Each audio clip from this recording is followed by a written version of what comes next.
BNR gold and diamonds తరుగు తక్కువ బంగారం ఎక్కువ. ఇప్పుడు మన వైజాగ్ లో జూలై 24న గ్రాండ్ ఓపెనింగ్.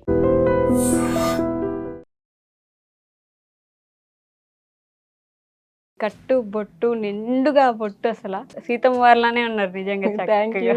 మీ పేరు గురించి ఎప్పుడు ఇంట్లో గొడవ పడలేదా మీరు? జెండర్ అడుగుతారు మేలే కదా అని. కాదు, వయసుకి డాన్స్కి సంబంధం లేదు, బట్ స్టిల్ బాడీ కూడా సహకరించడం అనేది ఒకటి ఉంటుంది కదా, మీకు అలాంటి ప్రాబ్లమ్స్ ఏమి ఉండవా? ఈ రోజు అసలు వీడియోస్ చేయలేదు, డాన్సే చేయలేదు అంటే కొంచెం నాకేదో ఈ రోజు మిస్ అయింది అన్న ఫీలింగ్ వచ్చింది. పిల్లలు పుట్టాక ఆ ప్రొఫెషన్కి వచ్చాను.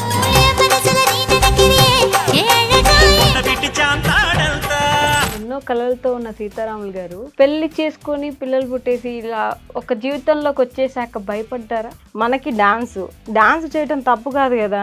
సమాజంలో బొచ్చడు మంది ఉంటారు, నాలుగు ఎవరిష్టం వచ్చినట్టు వాళ్ళు మాట్లాడతారు.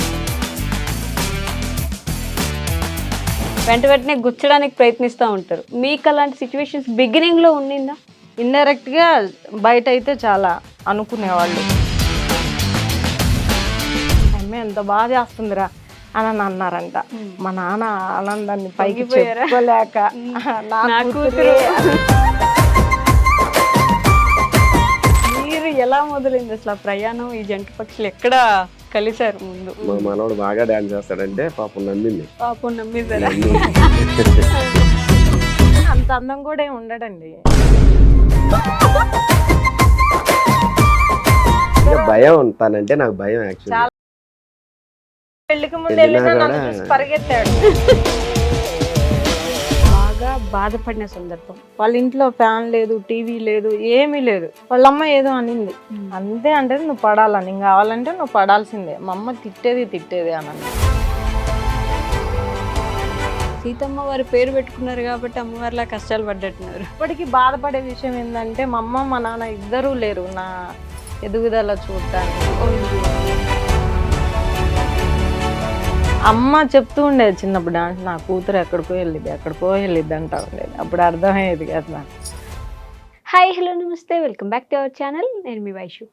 నృత్యం అనేది ఒక అనుభూతి. అది అందరూ పొందలేనిది, అందరికీ అందనిది, అందరికీ చెందలేనిది. ఎందుకంటే డ్యాన్స్ ఎంతోమంది నేర్చుకోవాలని ట్రై చేస్తూ ఉంటారు. దానికి అందరికీ టైం ఉండకపోవచ్చు, అందరికీ అంత బాడీ కరెక్ట్గా పోస్చర్స్ పెట్టే స్టేజ్లో ఉండకపోవచ్చు. నృత్యం చేస్తుంటే దాంట్లో ప్రాణం చూసుకునే వాళ్ళు, నృత్యం చేయకపోతే ఆ రోజు బాగలేదు అనుకునే వాళ్ళు చాలామంది ఉంటారు. ఈరోజు నాతో పాటు ఉన్న ఆవిడ గురించి చెప్పాలంటే చాలా స్పెషల్గా. ఆవిడని చూస్తే ఆవిడ డాన్సర్ అని నమ్మడానికి కూడా మనకు అనిపించదు అనమాట. కానీ ఆవిడ డాన్స్ చేస్తుంటే ఇలా అని అనిపిస్తుంది. డాన్స్కి ఏజ్కి ఏ మాత్రం సంబంధం లేదని నిరూపించిన సీతారామ కొరియోగ్రాఫర్ గారు నాతో పాటున్నారు. ఆవిడతో చాలా విషయాలు మాట్లాడదాం, వచ్చేయండి. హలో అండి, నమస్తే. నమస్తే అమ్మా. ఎలా ఉన్నారు? సూపర్. ఓకే. సో నిజంగా మిమ్మల్ని చూసిన ప్రతిసారి ఇప్పుడు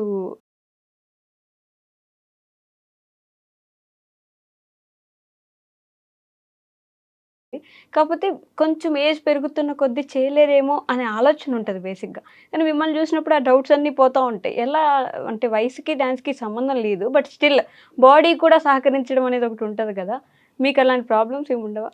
అలాంటివి ఏం ఇప్పటిదాకైతే రాలేదు ప్రజెంట్. ఓకే. ఇంకా చెప్పాలంటే డాన్సు ఈరోజు చేయలేదు, వేరే షెడ్యూల్ ఉండి ఈరోజు అసలు వీడియోస్ చేయలేదు, డాన్సే చేయలేదు అంటే కొంచెం నాకేదో ఈరోజు మిస్ అయింది అన్న ఫీలింగ్ వచ్చింది. ఓకే. బాగా నా బాడీ డాన్స్కి అలవాటు అయిపోయింది చిన్నప్పటి నుంచి. అలా చిన్నప్పటి నుంచి మీరు డాన్స్ నేర్చుకునే వాళ్ళ? చిన్నప్పటి నుంచి నేను స్కూల్ డేస్లో ప్రైమరీ సెక్షన్ వరకు జస్ట్ సినిమా సాంగ్స్ అవి స్టేజ్ పర్ఫార్మెన్స్ ఇప్పించా స్కూల్లో. మీరు చేసేవారా? ఓకే. నేను చేసాను. హై స్కూల్కి వెళ్ళాక కూచిపూడి నేర్చుకున్నాను, అమ్మ నేర్పించారు. ఓకే. మీ అమ్మ కూడా డాన్సరా? కాదు, తనకి చాలా ఇంట్రెస్ట్, ఇష్టం ఉండింది. సో ఆ ఇంట్రెస్ట్ నా మీద పెట్టి అమ్మ నేర్చుకోమ్మా అంటే, నాకు చిన్నప్పటి నుంచి ఆల్రెడీ ఇంట్రెస్ట్ ఉంది కాబట్టి ఇంకా ఈ వెస్టర్న్ ఫోక్ అంటే అవి స్పెషల్గా నేర్చుకునే పని లేకుండా పోయింది. కూచిపూడి డిప్లొమా అయితే చేశాను. ఓకే. ఇంకా చేసి నాకు Guinness book of world record certificate కూడా ఉంది. కూచిపూడి కన్వెన్షన్లో పార్టిసిపేట్ చేశాను. వావ్. ఇంకా ప్రొఫెషనే డాన్సింగ్ అయిపోయింది. ఇంటి దగ్గర కూచిపూడి నేర్పిస్తూ ఉంటాను, ఆన్లైన్ క్లాసెస్ తీసుకుంటూ ఉంటా. ఆఫ్లైన్ పిల్లలు వస్తుంటారు. ఇంకా యూట్యూబ్ ఛానల్ చాలా లేటుగా పెట్టానేమో అనిపిస్తుంది ఇప్పుడు ఆలోచిస్తుంటే. ఓకే. కరెక్ట్ ఏజ్లో పెట్టలేదు, 40 వచ్చాక పెట్టాను. అయ్యా ముందు పెట్టుంటే బాగుండేది అనిపించింది. ఇప్పుడు ఎంతమంది సబ్స్క్రైబర్స్ ఉన్నారు? 3 లక్షలు దాటి 7 lakhs ఉన్నారు. అమ్మా 7 లక్షల మంది సబ్స్క్రైబర్స్ ఉన్నారు. వావ్. ఇన్స్టాలో 140K ఉన్నారు. ఇన్స్టా ఇది థర్డ్ అకౌంట్ నాది, డిలీట్ అవుతా వచ్చింది. ఓకే. ఇది థర్డ్ అకౌంట్. అంటే చాలా ఫాస్ట్ గా ఇన్స్టా గ్రోత్ అయితే ఉంది.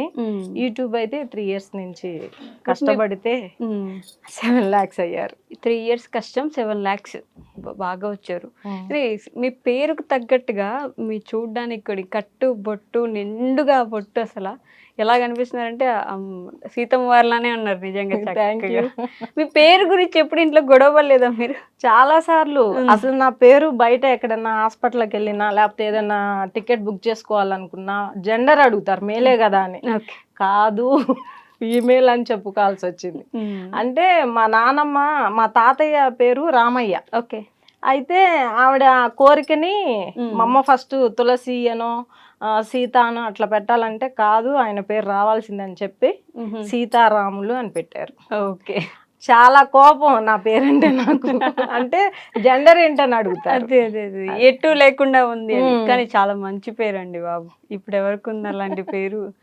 మనం గట్టిగా పిలిచినా కూడా సీతారాములు యూనిక్ నేమ్, 100లో ఒకరికి కూడా ఉండదు కదా. సో మీకున్నట్టు అందరికి ఉండదు కాబట్టి గొప్ప పేరు అసలు. అవును. ఆ పేరుకు తగ్గట్టుగానే ఇలా తయారయ్యారేమో ఎవరికి తెలుసు. ఎక్కడి నుంచి మీరు చెప్పలేదు నాకు? పల్నాడు అండి, మాచర్ల. పల్నాడు డిస్టిక్. ఓకే. మాచర్ల నాగార్జున సాగర్ దగ్గరే ఉంటది మా ఊరు. ఓకే. అక్కడే డాన్స్ క్లాసెస్ చేసుకున్నా? అక్కడే పుట్టే అక్కడే పెరిగా, అక్కడే పెళ్లి చేసుకున్నా? అక్కడే పెళ్లి చేసుకున్నా. కాకపోతే మా అత్తయ్య వాళ్ళు గుంటూరు. ఇంకా మేము ఇక్కడికి వచ్చి సెటిల్ అయ్యాం మాచర్లలో. మాచర్లలో సెటిల్ అయ్యాం. ఓకే. సో అప్పటి నుంచి చిన్నప్పటి నుంచి డాన్స్కి వెళ్ళిపోయారు. చదువుకున్నా కూడా డాన్స్ మీద ఇంట్రెస్ట్ ఉండి కూచిపూడి నేర్చుకొని పెళ్లి తర్వాత కూడా డాన్సే అదే ప్రొఫెషన్ గా చేసుకున్నా. పిల్లలు పుట్టాక ఆ ప్రొఫెషన్ కి వచ్చాను అనమాట. ఓకే. అంటే ఒక స్త్రీ విజయం వెనక ఖచ్చితంగా మామూలుగా బేసిక్గా ఎలా మాట్లాడతారంటే ఒక మగాడి విజయం వెనక ఒక స్త్రీ హస్తం ఉంటుంది అని. ఒక స్త్రీ విజయం వెనక ఒక మగాడు ఉన్నారా లేరా అనేది ఇప్పుడు మీరే చెప్పాలి నాకు. మీ విజయం వెనక ఉన్నారు ఒక్కళ్ళు కాదు, నా ఫ్యామిలీ ఉన్నారు. ఓకే. మా ఫ్రెండ్స్ ఉన్నారు, అందరు ఉన్నారు. అందరు ఫుల్ సపోర్ట్ చేశారు నాకు. ఈ రోజు నేను ఇక్కడ ఉన్నాను అంటే అందరు సపోర్ట్ చేయడం వల్లే. ఒకళ్ళు చేసి ఒకళ్ళు చేయకుండా కాదు. ఫస్ట్ మా వారు, తర్వాత మా పిల్లలు, తర్వాత నా ఫ్రెండ్స్. నేను స్కూల్లో ఫుల్ టైం చేసేదాన్ని, డాన్స్ టీచర్ గాని ఒక స్కూల్లో ఫుల్ టైం చేసేదాన్ని. అక్కడ నా ఫ్రెండ్స్ ఇంకా నా స్టూడెంట్స్ అందరూ నన్ను ఎంకరేజ్ చేసి నాకు సపోర్ట్ ఇవ్వటం వల్ల ఈరోజు ఇక్కడ కూర్చొని మీకు ఇంటర్వ్యూ ఇస్తున్నాను. బేసిక్గా అంటే అబ్బాయిల గురించి పక్కన పెడితే అమ్మాయిల గురించి ఇంట్లో ఎలా ఉంటుందంటే చదువుకోవడం కూడా ఓకే, చదువుకుంటే ఒక టీచరో, ఒక లాయరో, ఒక డాక్టరో ఇలాంటి జాబులకైతే వెంటనే పంపించాలని ఆలోచన ఉంటుంది. కానీ డాన్సర్ అవుతాను, నేను డాన్స్ స్కూల్ పెట్టుకుంటాను, డాన్స్ చెప్తాను, నేర్పిస్తాను అనేది అంత ఈజీ కాదేమో కదా. కాదు అంటే నా చిన్నప్పుడు అయితే మా నాన్నకి 5 ఆడపిల్లలు, ఒక్కడే అబ్బాయి మా తమ్ముడు. 5 ఎలా ఉండేవాళ్ళు అంటే అందరూ స్కూల్కి వెళ్ళామా, ఇంటికి వచ్చామా, తిన్నామా, పడుకున్నామా అనేలాగా ఉండేవాళ్ళు. నేను మాత్రం సీతారాములు అంటే 10 మందికి తెలియాలి, నేను ఏదో ఒకటి చెయ్యాలి, కంపల్సరీ చేయాలి. అప్పటి నుంచే హై స్కూల్ నుంచే నా బ్రెయిన్ లో అది పడిపోయింది. అందరిలో ఒకరిలాగా బ్రతకూడదు, నాకంటూ ఒక గుర్తింపు రావాలి. అప్పుడే పడిపోయింది. అప్పుడే స్కూల్ SPL గా ఉన్నాను. స్పోర్ట్స్, కబడ్డీ బాగా చదివేవారా? బాగా చదివే అంటే బాగా కాదు, 1 to 10th ర్యాంక్ మధ్యలో ఉండేదాన్ని. తర్వాత స్పోర్ట్స్, అథ్లెటిక్స్, కబడ్డీ ప్లేయర్ని, కెప్టెన్ని. అట్లా స్కూల్ డేస్ నుంచి సీతారాములు అంటే ఒక బ్రాండ్ అన్నట్టు నాకు నేనే మార్చుకున్నాను నన్ను. ఓకే. అలా ఇంకా పెళ్ళయింది. పెళ్ళిన తర్వాత పిల్లలు పుట్టాక ఈ కూచిపూడి ఇది ఉంది కదా, దీని మీద ఇంకా ఏదైనా ఇదే ప్రొఫెషన్ గా తీసుకుందాము, ఇక్కడతో ఆగిపోకూడదు అని అనిపించింది. చిన్నగా మా ఏరియా చాలా బ్యాక్వర్డ్ ఏరియా. అక్కడ కూచిపూడి, క్లాసికల్ అంటే ఇంట్రెస్ట్ ఉండదు. ఎంతప్పటికీ వెస్ట్రన్ ఫోక్లు వాటికి ఎగబడతారు కానీ క్లాసికల్ అంటే తెలియదు. ఇంకోటి అలా చేసుకుంటా వెళ్తా ఉంటే యూట్యూబ్ ఛానల్ గురించి నాకు తెలియదు. సోషల్ మీడియాకి చాలా దూరంగా ఉంటాను నేను. ఆ ప్రోగ్రామ్స్ ఆ పిల్లలకి నేర్పించామా, తీసుకెళ్ళామా సక్సెస్ అయిందా అంతవరకు. స్కూల్లో ఒక సార్ వాళ్ళ పాప నా స్టూడెంటే, తను కూడా డాన్స్ బాగా చేసింది. తను సబ్జెక్ట్ మీద ఛానల్ క్రియేట్ చేసుకొని సబ్జెక్ట్ ఎక్స్ప్లెయిన్ చేసుకుంటా ఉండేదన్నమాట. అయితే ఒకసారి చూసా, టీచర్ నేను ఇట్లా ఛానల్ స్టార్ట్ చేశాను చూడండి టీచర్, సబ్స్క్రైబ్ చేయండి అంటే, ఎలాగమ్మా ఏంటమ్మా అని డీటెయిల్స్ అడిగా. పలానా టీచర్, ఫస్ట్ తక్కువ ఉంటారు, తర్వాత పెరుగుతూ వెళ్తారు అని చెప్పింది. నాకు నా డాన్స్ కూడా ఇలా చేసి పెడితే బాగుండు కదా, చిన్నపిల్ల తనే చేస్తుంది, నాకున్న ఈ టాలెంట్ నేను 10 మందికి చూపించుకున్నట్టు అవుతాను కదా అని మా పిల్లల్ని అడిగితే ఓకే అమ్మా అని టిక్ టాక్ ఉంది అప్పుడు. టిక్ టాక్ క్రియేట్ చేశారు, తర్వాత యూట్యూబ్ క్రియేట్ చేశారులే కానీ నేను డైలీ తీలా, ఛానల్ అప్లోడ్ చేయాల. టిక్ టాక్ బాగా రన్నింగ్ లోకి వచ్చింది, 2 మిలియన్ ఫాలోవర్స్ వచ్చారు. 2 మిలియన్ 2 మిలియన్ వచ్చారు. బ్యాండ్ అయిపోయింది. ఎలా ఉండింది అప్పుడు మీ ఫీలింగ్? చాలా బాధ అనిపించింది. 2 మిలియన్ అండ్ 20 lakhs ఉన్నారు మీకు ఫాలోవర్స్. ఓకే, చాలా బాధ అనిపించింది. తర్వాత మా వాడు అన్నాడు, అమ్మ ఇన్స్టా వచ్చింది నీలాంటి వాళ్ళ కోసమే, నువ్వేం ఫీల్ అవ్వద్దు, ఛానల్లో అప్లోడ్ చేసుకో, ఇన్స్టాలో అప్లోడ్ చేసుకో అని చూపించాడు మా అబ్బాయి. అట్లా స్టార్ట్ అయింది. ఇప్పుడు యూట్యూబ్ లో మొదలు పెట్టడం ప్రతిరోజు 2021లో స్టార్ట్ చేశాను.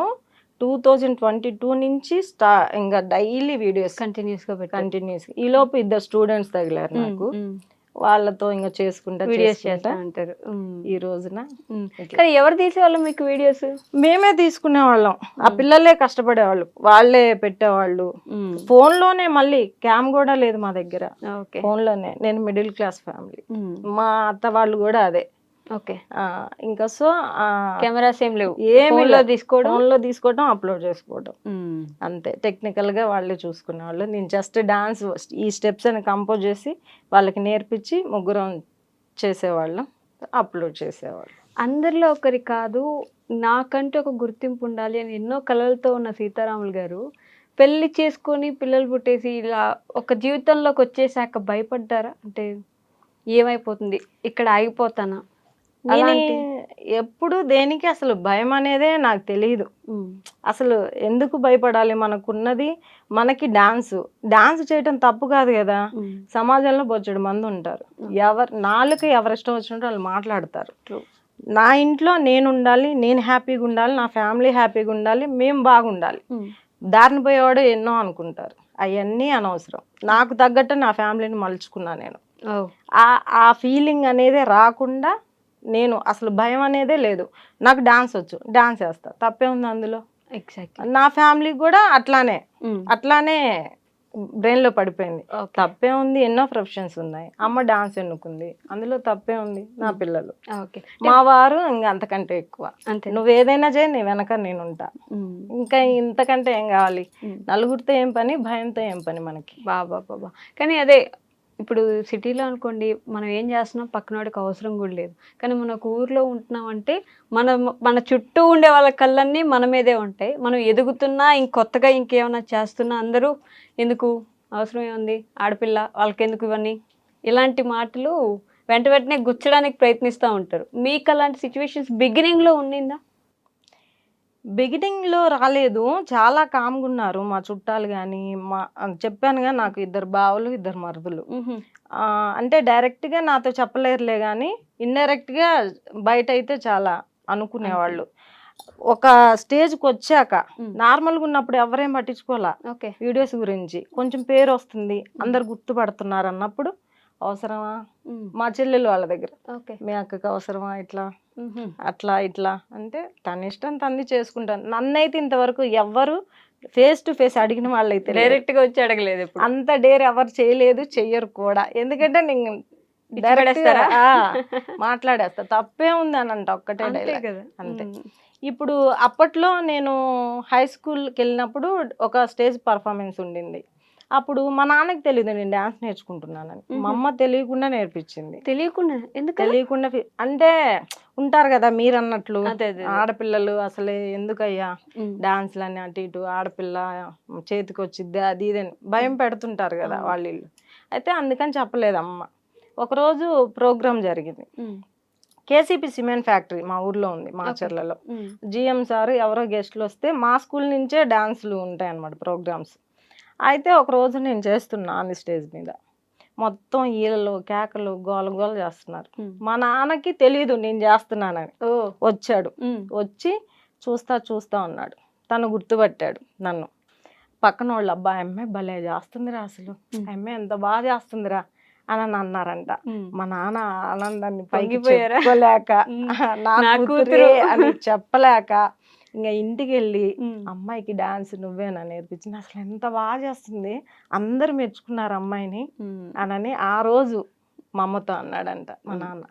చాలా హ్యాపీ అనిపించింది. మా అమ్మ నాకు చెప్పింది, పోనీలే నాన్నకి ఇష్టం లేకపోతే నేర్చుకుంటున్నందుకు హ్యాపీగా ఫీల్ అవుతున్నాడు అని.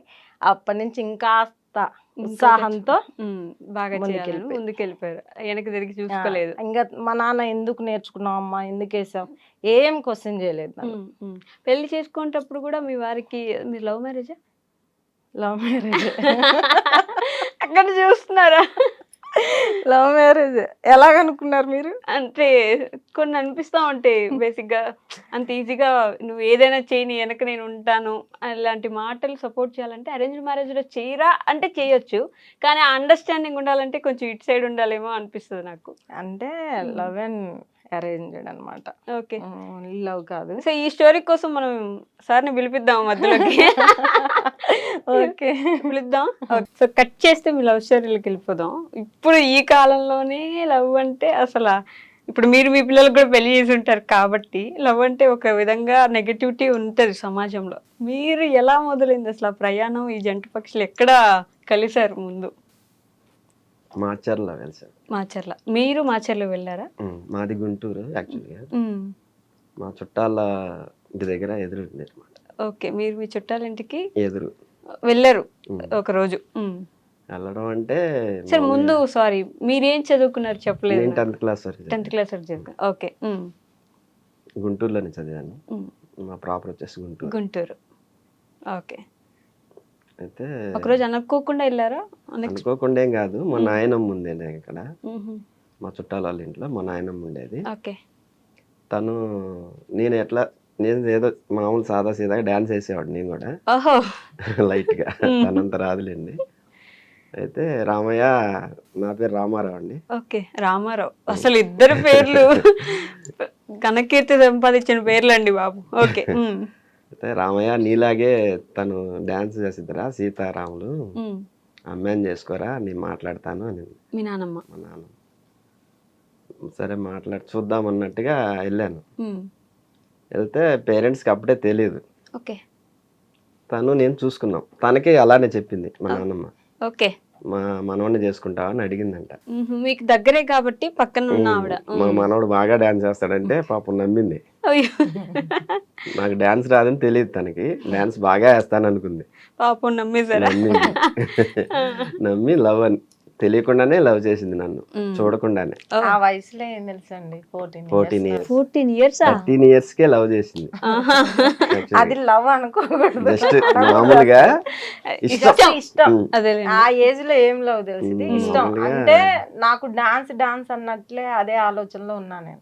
సో నా బ్రెయిన్ లో డాన్సర్ చేసింది ఏంటి, డాన్సర్ నా మనోడు కూడా డాన్స్ చేస్తాడు, మీ ఇద్దరు జంట బాగుంటది, డాన్స్ వేసుకోవచ్చు పెళ్ళైన తర్వాత కూడా, నిన్ను అసలు వద్దండు అట్లా ఆ విధంగా చెప్పేసరికి నేనే అనుకున్నాను, నాకు డాన్స్ అంటే పిచ్చి కదా, పెళ్ళైనా వచ్చే భర్త కూడా ఒప్పుకోవాలి, ఫ్యూచర్ బాగుండాలి అనే ఇదితో మా ఫ్యామిలీలో అందరికంటే కొంచెం నేను మా తమ్ముడు బాగా చదువుకుంటాం.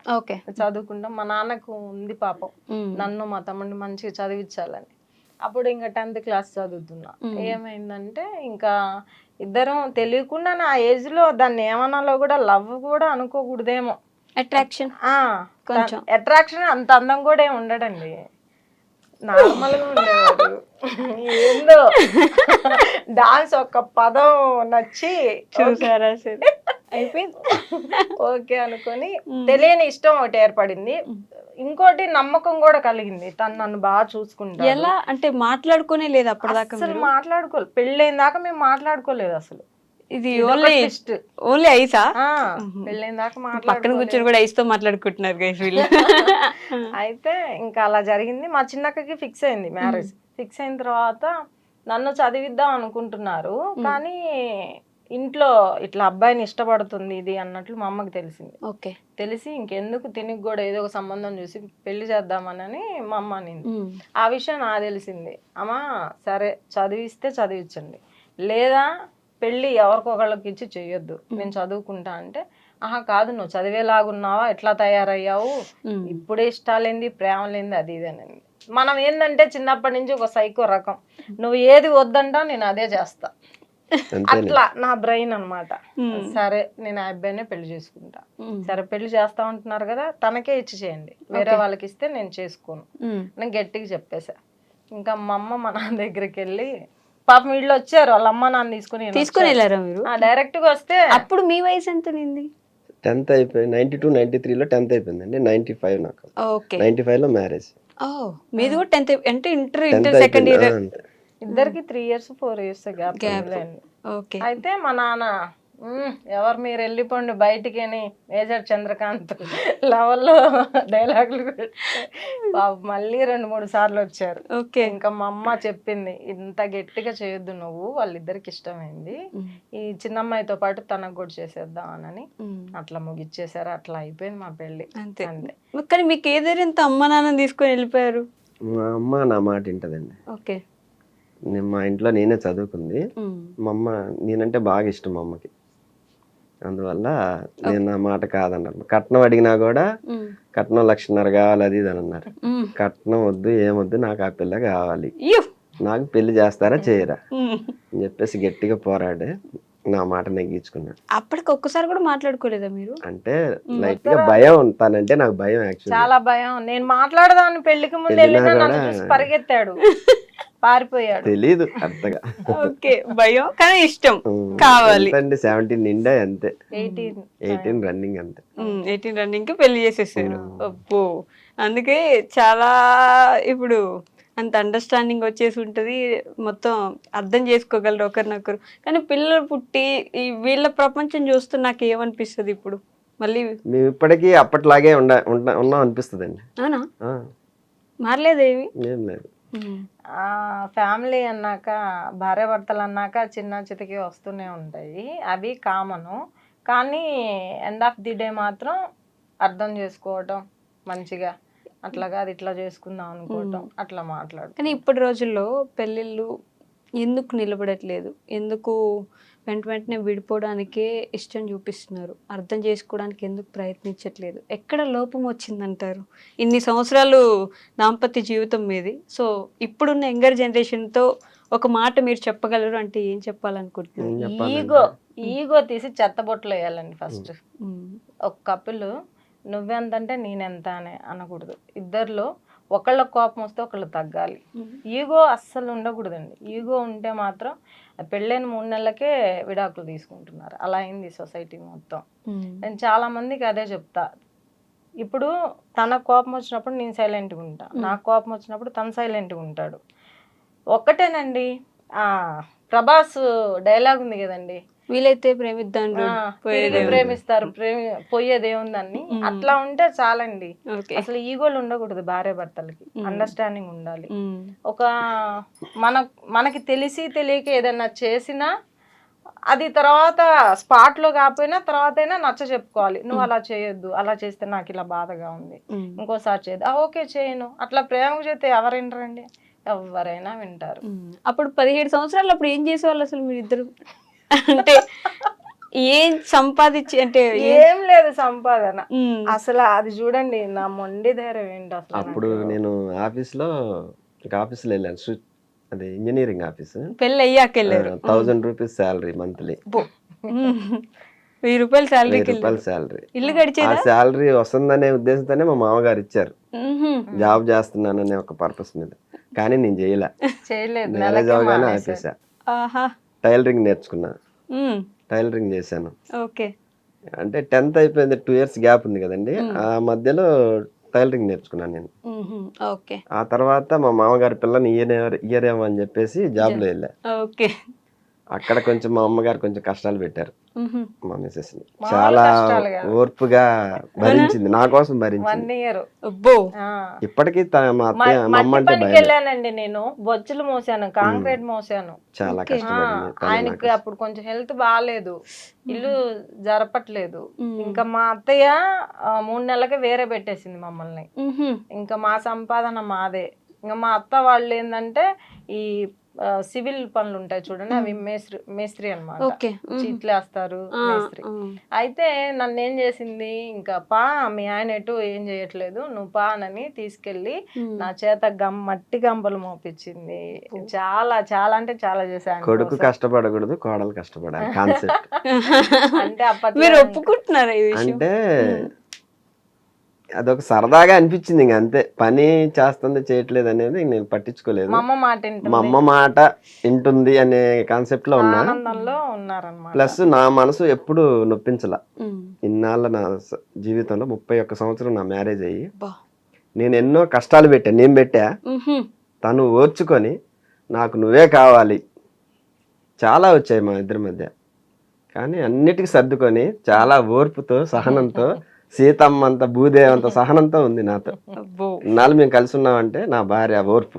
కానీ నిజంగా అలా ఒప్పుకోవడానికి కూడా చాలా ధైర్యంగా తెలుసా అండి. మా అమ్మ ఇబ్బంది పెట్టింది, నేను ఇబ్బంది పెట్టాను, అయినా నా భార్య అలా తట్టుకొని నిలబడింది నిలబడింది అని చెప్తున్నాను. చెప్పాలంటే ఎవరికి అవుతుంది నిజంగా చెప్పండి.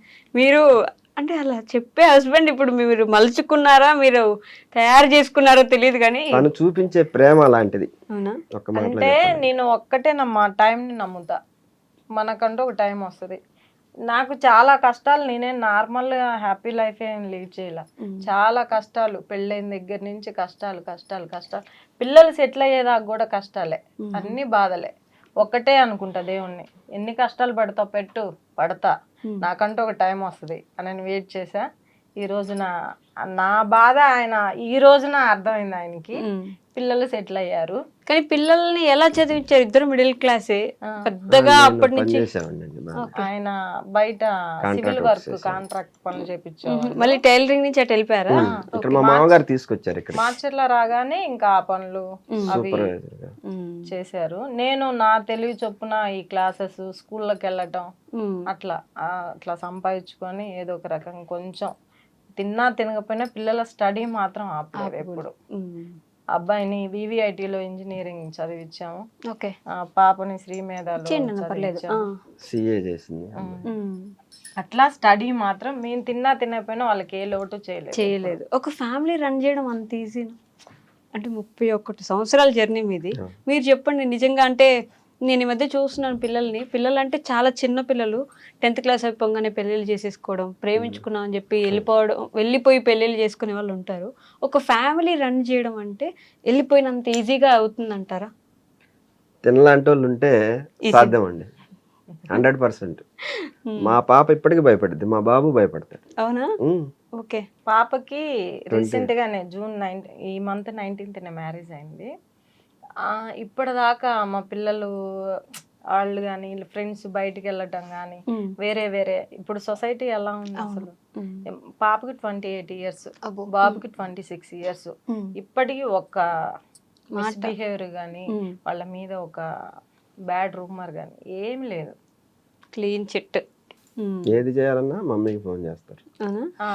ఇప్పుడు ఇద్దరు అంతే, ఈవినింగ్ కల్లా కాల్ చేస్తారు. ఈ రోజు ఇలా జరిగింది ఆఫీస్లో, ఈ రోజు ఇలా జరిగింది, నేను ఇలా అన్నా, మా మేనేజర్ ఇలా అన్నారు, వాడు అంతే. ఇద్దరికి ఇంకా మేమే బెస్ట్ ఫ్రెండ్స్, మా తర్వాత ఎవరైనా. అట్లా వాళ్ళ మైండ్ సెట్ నే నేను చిన్నప్పుడే మార్చేసాను. కానీ పేరెంట్స్ పిల్లలకి బెస్ట్ ఫ్రెండ్స్ లా ఉండడం అనేది ఎంత అవసరం అంటారు? చాలా, ఇప్పుడు రోజులను బట్టి అది చాలా ముఖ్యం. ఎగ్జాక్ట్లీ. బయట చెప్పకుండా ఇప్పుడు ఫోన్ వస్తే చాలమ్మా ఎట్లా అయిపోతున్నారు పిల్లలు. అసలు సీక్రెట్ వెళ్ళిపోయి ఏదో మాట్లాడేసి అసలు ఎక్కడికో వెళ్ళిపోయి మేము పలానా చోట ఉన్నాం అని సినిమాల్లో చూపిస్తున్నారు కదా పిచ్చ క్లారిటీగా. అదైతే చాలా, పిల్లలు ఏం చేస్తున్నారో ప్రతి క్షణం వాళ్ళు ఎక్కడున్నారో పేరెంట్స్ కంపల్సరీ తెలుసుకోవాల్సిందే. మీరు ఫ్రెండ్ లాగుండి వాళ్ళని మార్చుకోండి మీకు తగినట్టుగా. పిల్లలు ఇలా మా పాప అయితే అమ్మా ఎవరు ఫ్రెండ్స్ లేరంట. అమ్మా ఎవరు నువ్వేగా నా ఫ్రెండ్స్, మా డాడీ, నువ్వు చాలదా ఇంకా నాకంటది ఇప్పటికి కూడా. అంతేనా? ఆ, అలా ఉంటేనే లేండి ఒక ఫ్యామిలీ ఎలా అయ్యి వాళ్ళకి ఇప్పుడు మీరు పెళ్ళిళ్ళు చేసి పంపించి ఇప్పుడు కూడా మీరు మళ్ళీ సేమ్ ఆ పాత రోజులు గుర్తు చేసుకుంటుంటారా, నెమరేస్తుంటారా? అప్పుడు అలా ఇంత జరిగింది. గట్టిదాన్ని ఇంత గట్టిగా నిలబడ్డాము అని చెప్పేసి. సో మీరు చెప్పండి సార్, మీ వైఫ్ ఇట్లా డ్యాన్స్ వేస్తుంది, చీరలు కట్టుకొని వేయచ్చు, ఇంకెలాగైనా సరే డ్యాన్స్లు వేస్తారు, నీట్గా అందరూ చూస్తున్నారు, మంచి కామెంట్స్ ఉండొచ్చు, నెగిటివ్ కామెంట్స్ ఉండొచ్చు, మీ పక్కన చుట్టుపక్కల ఉండే వాళ్ళు ఒక 10 మాటలు అనొచ్చు, ఎలా బేర్ చేస్తారు ఇవన్నీ, ఎలా భరిస్తున్నారు? డోంట్ కేర్ అనుకో అని చెప్తా ఒకటే మాట. దాన్ని అసలు లెక్కలోకి తీసుకోవద్దు. తను ఏడ్చిన రోజులు కూడా ఉన్నాయి. కొన్ని కామెంట్స్ వస్తే అవన్నీ పట్టించుకుంటే నువ్వు ముందుకెళ్ళలేవు. నేనున్నా నీ సపోర్ట్గా. నేనేమన్నంటే బాధపడు. కొంతమంది ఇట్లా సహజంగా జరుగుతూనే ఉంటాయి. నువ్వు ముందుకెళ్ళాలి అనుకుంటే దాని గురించి అసలు మర్చిపో అంటే సరేనా సరేనా అంటది. మళ్ళీ మామూలుగా వచ్చేసిద్ది. ఒక 5 మినిట్స్ కొంచెం బాధపడిద్ది, తర్వాత మళ్ళీ సెట్ అయిపోతుంది. కానీ బాధపడేలాగా ఎవరైనా కామెంట్స్ చేశారండి? అంటే నాకు కొంతమంది ఎనిమిస్ ఉన్నారండి, నాకు ఈ మధ్యనే తెలుస్తుంది. ఎనిమీసా? అంటే నా గ్రోత్ చూడలేక ఎదుగుదల చూడలేని, ఓర్చుకోలేని వాళ్ళు ఉప్పులు పోసుకొని ఏదో ఒక రకంగా వీళ్ళని ఇబ్బంది పెట్టాలి, ఆ ఇంట్రెస్ట్ పోయేలా చెయ్యాలని కొంతమంది ఉన్నారు. వాళ్ళు భయంకరం 1000 వచ్చాయనుకోండి కామెంట్స్, అందులో 1-2 నెగిటివ్ వస్తాయి, మిగతా అన్నీ పాజిటివ్గా వస్తాయి. అమ్మ అమ్మ అమ్మ అమ్మ అనే వస్తాయి కామెంట్స్. అవి చూసుకో, ఇవి పట్టించుకోబాకు. 1-2 వస్తుంటాయి.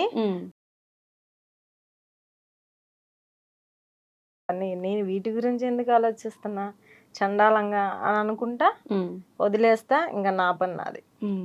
కానీ కామెంట్స్ కూడా ఆఫ్ చేసుకోమన్నారు మా పిల్లలు. నువ్వు ఇంత వరి అయ్యేటట్లయితే వద్దమ్మా, కామెంట్స్ ఆఫ్ చేసుకో అంటే, ఎందుకు చేసుకోవాలి, నేను చేసుకోను.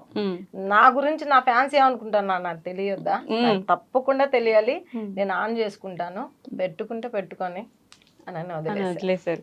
ఫ్యాన్స్ అన్నారు కాబట్టి ఏం మాట్లాడతారు ఫ్యాన్స్ కామెంట్స్ లో గానీ, మెసేజెస్ లో గానీ, బయట కనిపించినప్పుడు గానీ? ఒక్కసారి మిమ్మల్ని చూడాలమ్మా, మీతో డాన్స్ చేయాలి, బొట్టు కట్టు. ఆ బొట్టు చాలా మంది ఆ బొట్టు పెద్దది పెడితే మీరు ఏజ్డ్ లాగా ఉన్నారు, తగ్గించి పెట్టండి అని. కొంతమంది అమ్మ ఇంత ఎనర్జీ ఎలా, మీరు ఏం తింటున్నారు మాకు కూడా చెప్పండి చెప్పండి కొంచెం. తను తాగే టీ కాదు, చికెన్ తింటా అమ్మ, వీక్లీ 3 times తింటా. ఓకే, చికెన్ తింటా, నిద్రపోతా, హ్యాపీగా ఉంటా. అది ముందు ఇది హ్యాపీగా ఉండాలి. అది ఎన్ని కష్టాలు ఎన్ని బాధలు వచ్చినా ఆ క్షణం ఏంటి ఈ ప్రాబ్లం కి సొల్యూషన్ ఏంటి ఆలోచిస్తా, దొరికితే దొరికింది, లేకపోతే రేపటిలాగా చేసుకోవచ్చులే, ఏముంది మనకంటే ఎక్కువ ఇది అంటా వదిలేస్తా, నా పని నేను చేసుకుంటా. అంతేనా? ఎంత విపత్తు వచ్చినా సరే వీడియో మాత్రం ఆపను, అస్సలు ఆపను. కన్సిస్టెన్సీ గ్యారంటీ ఉంటుంది. ఒక టైం పెట్టేసి అసలు అదే వెళ్ళిపోతుంది.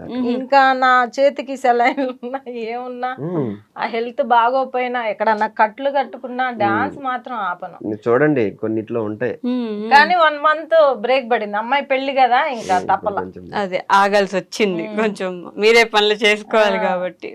బట్ నిజంగానే చీర కట్టుకొని డాన్స్ చేయడం కామన్గా, అసలు చీర కట్టుకొని నడవడమే కష్టం మాకు. చీర కట్టుకొని అంత అలవోకగా డాన్స్ ఎలా చేస్తారు?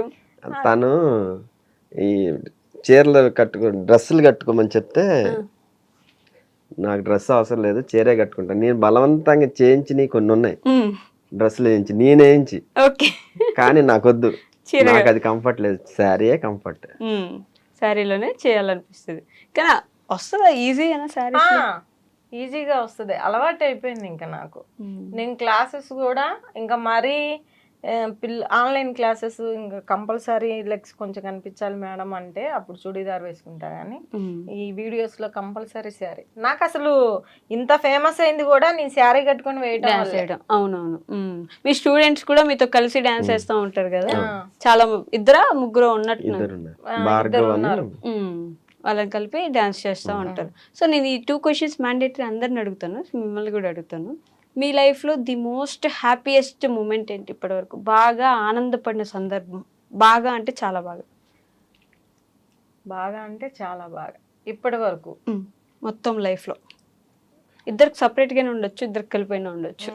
నేనైతే చాలా హ్యాపీగా ఫీల్ అయిన మూమెంట్ నాకు కూతురు పుట్టినప్పుడు. ఓకే. పెద్ద పాప, చిన్న బాబు అంతేనా? నాకు కూతురు పుట్టినప్పుడు. ఎందుకలా? ఎందుకంటే నా ఏజ్ అప్పటికి 17 ఇయర్స్. 17 ఇయర్స్. నేను ఫస్ట్ అనుకునేదాన్ని నా మైండ్ సెట్ ప్రకారం నేను అసలు పెళ్ళి లేదు, ఏమి లేదు, ఏదో ఒకటి సాధించాలి అనుకున్న ఇదిలోనే ఉండేదాన్ని. పెళ్ళైన తర్వాత కూడా ఉండేదాన్ని, కానీ నాకు అప్పుడు సపోర్ట్ రాలా. ఓకే. ఈయన ఇవ్వలే, వాళ్ళ ఫ్యామిలీ తరపు నుంచి కూడా ఏమి ఇవ్వలేదు. సో డాన్స్ సైడ్ వెళ్దాం అన్న ఆలోచన కూడా అప్పటికి లేదు నాకు. ఓకే. నాకు ఇంకా సడన్ గా అప్పుడు ఆ సినిమా ఏంటి, సుందరాకాండ సినిమా చాలా సార్లు చూసా. ఓకే. ఒక నిండు పరిపూర్ణ స్త్రీ ఎప్పుడు అయింది అంటే పెళ్లి చేసుకొని పిల్లల్ని అమ్మ అని పిలిపించుకున్నప్పుడు ఆ ఆడదాని జీవితం పండినట్టు అని అది బాగా బ్రెయిన్ లో పడిపోయింది. ఓకే. పైగా నేనే ఇంతున్నా, నాకు ఇంత బుడ్డిది పుట్టింది, చాలా క్యూట్గా ఉంది అని ఇంకా ప్రపంచాన్ని గెలిచేసే అంత ఆనందం వచ్చింది నాకు. ఓకే. ఇప్పటికీ ఆ స్వీట్ మెమరీ, తన చెయ్యి ఇక్కడ నా బొగ్గుకి తగ్గింది పుట్టగానే. ఓకే. అది చాలా హ్యాపీ నాకు. సో మీకు ఆల్మోస్ట్ అదే నాకు కూడా. ఆల్మోస్ట్ నా ఆన్సర్ కాపీ కొట్టద్దు, మీకుంటే చెప్పండి వేరేది. అదిగోండి.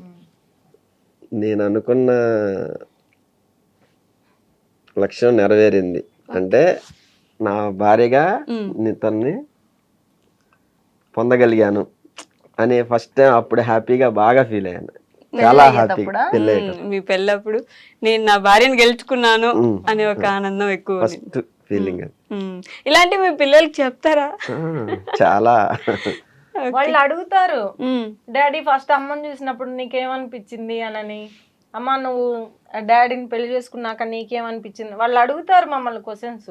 ఓకే. ఇంకా ఇంటికి వచ్చినప్పుడు ఇవే, మీ చిన్నప్పుడు ఎలా ఉండేది అని, లేదా వాళ్ళ చిన్నప్పుడు అమ్మమ్మ ఇలా చూసుకుంది, తాతయ్య ఇలా అనేవాడనని అట్లా మాట్లాడుతూ ఉంటారు. పిల్లలు అందరిలాంటి వాళ్ళు అయితే కాదండి, వాళ్ళు కూడా సంథింగ్ స్పెషలే. అవునా? చాలా చాలా అంటే చాలా. పూర్తి బాధ్యతలు తెలిసిన పిల్లలు అన్నమాట. ఓకే. జీవితం తెలిసిన వ్యక్తులు, కష్టం విలువ, రూపాయి విలువ కాబట్టి చెప్తూ పెంచుంటారుగా. మా బాబు బాగా ఆలోచిస్తాడు. ఓకే. ఒక రూపాయి పెట్టాలంటే అది అవసరం అయితే పెడదాము, లేదంటే వద్దు, ఖర్చు. వాడి దృష్టిలో నేను హీరో. అది బాగా అనిపిస్తుంది కదా, చాలా హ్యాపీగా ఉంటది అసలు.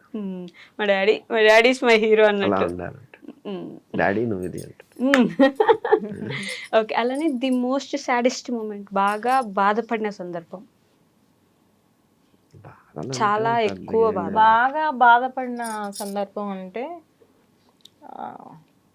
పెళ్ళి, అవి చాలా ఉన్నాయి, చాలా ఉన్నాయి. పెళ్ళి అయిన తర్వాత వాళ్ళ ఇంట్లో ఫ్యాన్ లేదు, టీవీ లేదు, ఏమీ లేదు. ఇంటికి వెళ్ళిన తర్వాత వాళ్ళమ్మ ఏదో అనింది, అంటే చదువుకోలేదు కదా వాళ్ళు, కొంచెం మాట్లాడు కొంచెం మొరటుగా ఉంటుంది. అయితే ఒక మాట అనింది, ఇట్లా అనింది మీ అమ్మ అని చెప్పా. అంతే అంటది, పడాలి నువ్వు అని అన్నాడు. అంతే అంటది, నువ్వు పడాలని, కావాలంటే నువ్వు పడాల్సిందే, మా అమ్మ తిట్టేది అని అన్నాడు. అదేంటి, తనని నమ్ముకొని వచ్చాను కదా నేను, అప్పట్లోనే కొంచెం మెచ్యూరిటీ ఎక్కువ నాకు. తనని నమ్ముకొని వచ్చాను కదా, ఇంత మాట అన్నాడేంది, నేను కరెక్ట్ మనిషినే చేసుకున్నాను అసలు అని ఫస్ట్ టైం జీవితం మీద అన్ని క్వశ్చన్లు వచ్చేసాయి. ఇంకా నేను హ్యాపీగా ఉంటాను అతని దగ్గర, తొందరపడ్డానా, ఏంటి అసలు ఇలా అంటున్నాడు. అప్పటి నుంచి ఒక భయం అనేది వచ్చింది నాకు, ఒక భయం. ఓకే, ఇప్పుడే ఇలా అంటున్నాడు, నా ఫ్యూచర్ ఎలా ఉంటుందో, అనవసరంగా రాంగ్ స్టెప్ వేసా అని పిల్లలు పుట్టేదాకా బాధపడ్డాను. ఓకే. ఆ తర్వాత మా పిల్లలు పుట్టేదాకా బాధపడ్డా. తర్వాత చిన్నగా తనే మారాడు, ఇంకా తనే చిన్నగా నేను ఇలా కరెక్ట్ కాదని తనే మారాడు. సో మీకు అలానే బాధపడిన సందర్భం ఏంటి? నేను బాధపడితే అంత టైం కూడా ఇవ్వలేదండి నాకు. అవునా? బాధ అనే అర్థం నాకు లేదు, అట్లా చూసుకుంది నన్ను. ఓకే. అసలు బాధపడాల్సిన బాధ అనేది రానియదు. నా ఫేస్ మారిందంటేనే వెంటనే ఆమెకు అర్థమైపోద్ది. కానీ మీరు బాధ పెట్టాను.